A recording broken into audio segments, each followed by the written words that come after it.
రేవంతం sir శానా మంచోడు, రేవంతం sir శానా మంచోడు. ఓట్లేసిన పబ్లిక్ మీద సారుకు మస్తు ప్రేమ, అందుకే అందరినీ ప్రేమగా చూసుకుంటాడు.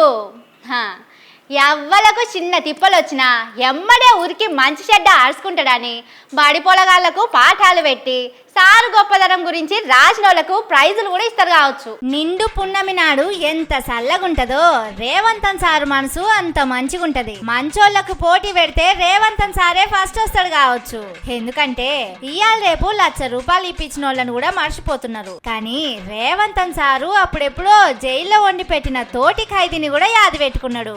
ముఖ్యమంత్రి కాగానే ఆయనను జైల్లోకెళ్లి బయటికి తెచ్చిండు, ఇంటికి పిలుచుకొని కొలువిస్తానని చెప్పి తోలిండు. అట్లనే అప్పుడెప్పుడో రేవంతన్ సారు కిరాయికున్న ఇంటోళ్ళను కూడా పోయి కలిసి వచ్చిండు. ముఖ్యమంత్రి మా ఇంటికి వచ్చిండని వాళ్ళు చిన్నగా సంబరపడలే.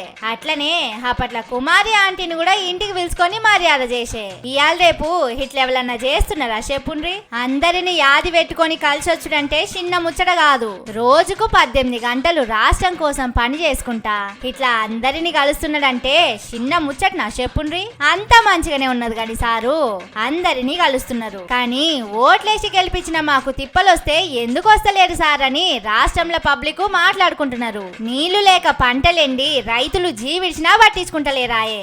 ఎరువుల కోసం రైతులు ధర్నాలు చేసినా దేక్తలేరాయే. గురుకుల బడులల్లా పిల్లలు జీవిడిచినా అటు దిక్కుపోతలేరాయే. ప్రజాభవన్ కు రోజు వస్తా అందరి సమస్యలు ఇంటనని చెప్పి అటు దిక్కు కూడా పోతలేరాయే.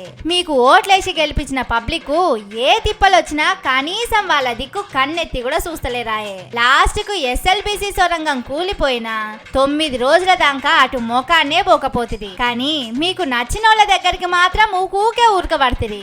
ఓట్లేసి మాతోని మన్ను బుక్కియబడితివని పబ్లిక్ మస్తు బాధపడుతున్నారు. అడ్డాల నాడే బిడ్డలు గాని గడ్డాల నాడు కాదన్నట్టు ఓట్లప్పుడే పబ్లిక్ కావాలి గాని ఇప్పుడు వాళ్ళతోని పనే ఉన్నదని రేవంతన్ సారు అనుకుంటున్నాడేమోనని వాళ్ళు మాట్లాడుకుంటున్నారు.